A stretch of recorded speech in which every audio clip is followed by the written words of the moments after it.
Hey, what's up, everybody? Sammy Chan here from Run Sammy Run. I want to talk about my progression from day 5 to day 17 of jumping rope. Just showing you how bad it was in the beginning to give you some encouragement to stick with it. The little tips and improvements and things that I learned along the way, and just kind of seeing look on this right side here. I'm embarrassed to even jump outside. I'm still a little bashful, so I'm doing it inside my house, and then now I'm doing it on the driveway. Different things like that. I'll have the comparison where I was before over here, and then this will always be just showing you my day 17. And we just go from there. So let's check it out.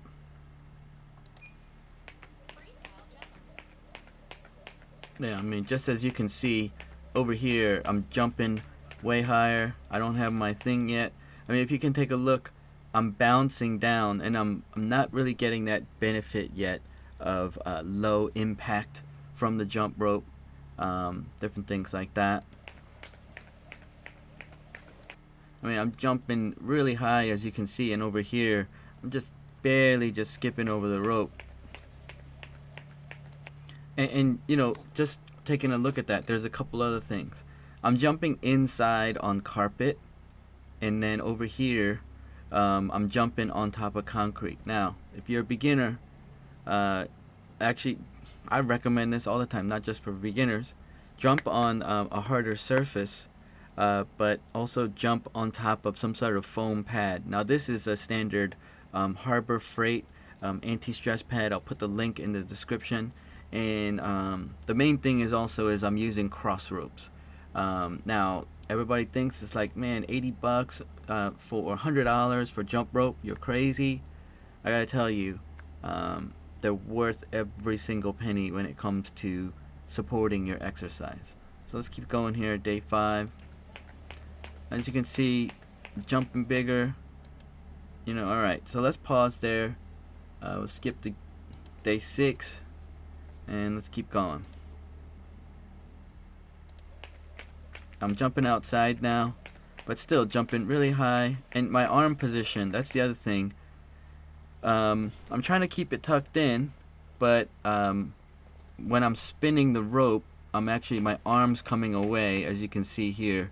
It's starting to really gap, and also the height of what I'm trying to do, and still not comfortable with it yet. And the main thing is just the height of the jump. And as you can see here, this is like very, very low.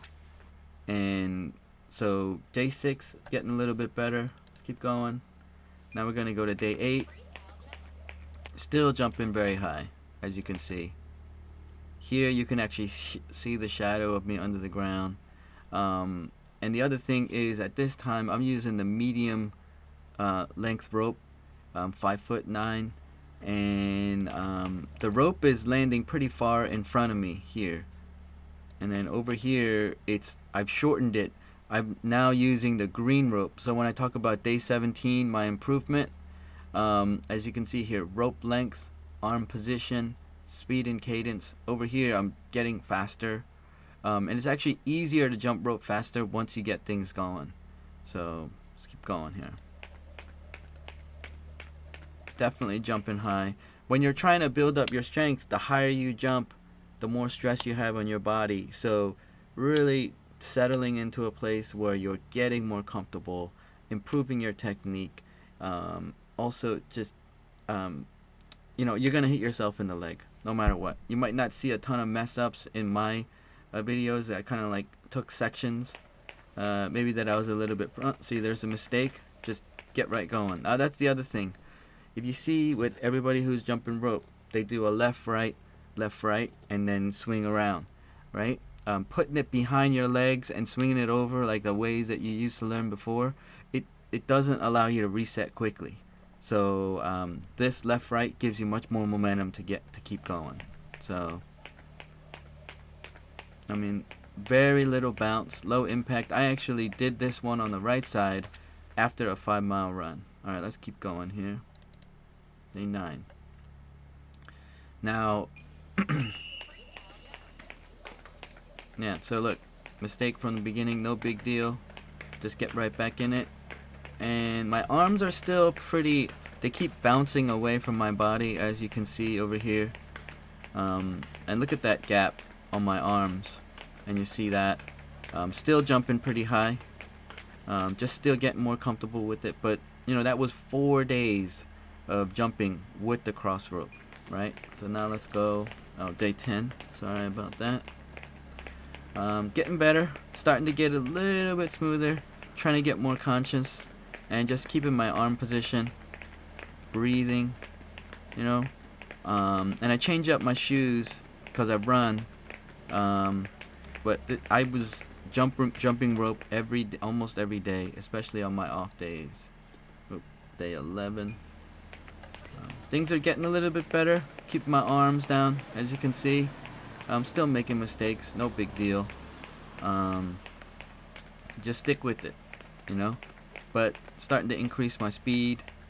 I think here I put one knot in the rope as well. Things are getting better. All right, day 12. Now this is about a week. See things starting to come down, get more comfortable. Arm position's getting better. I'm really making an effort to keep my arms down, tight by my body. But things are starting to get better, a lot more encouraging. As you can see, always breathe. Oh, sorry about that. Day 14. Getting a lot more comfortable now. And this one over here is day 17. So this is like 12 days of progress. Sticking with it. Jumping for, that's the other thing. You know, as you're starting, they say jump 5 minutes a day. Well, what it really means is jump for 10 seconds, take a break. But jump 5 minutes of your total time, right? And just build up your stamina. Definitely do a lot of stretching. Do a lot of yoga. Check out Jump Rope Dudes. They have a great jump rope yoga routine. It strengthens your legs. The most important thing is you do not want to get injured, because then you'll give up, you'll get discouraged. Don't try to jump too high. Like I said, jump on a pad. Just be very, pace yourself, right? Now, when I talk about day 17, putting all this together. Number 1, rope length. Now, this is the green rope with 2 knots in it, which takes around 6 inches off the length. So now that I've gotten more comfortable, I'm not afraid about hitting my head, getting my arms down closer, right? Speed and cadence, as you can see over here. I'm really starting to get a good rhythm and whip the rope around. Actually, because the faster you go, the less you have to jump, because the rope can pass under your feet faster. Now I'm getting muscle memory. Sometimes I close my eyes. I don't even look at the rope. Because my arms and my feet are starting to get together. And then of course, now that I've been doing this for 12 days, my heart rate is better, my muscles are stronger, and it really takes about 2 weeks of jumping for 5 minutes a day. And all I was doing is jump for 30 seconds, rest for 30 seconds, jump for 30 seconds, rest for 30 seconds, and I would do this for 5 minutes. Now about day 11, day 12, I increased my intensity and what I was doing, because I was getting stronger. So this is kind of the stuff that you want to look at. Hopefully it's encouraging to you. I still don't do a lot of fancy tricks or anything like that, but I'm getting my heart rate up, and when I'm on the days when I'm not running, I'm still jumping rope to work on my health. So alright, if you have any other questions, post them in the comments. I'd love to see where you are with your jump rope. And I would say right now here, I'm about 15 pounds heavier than where I want to be.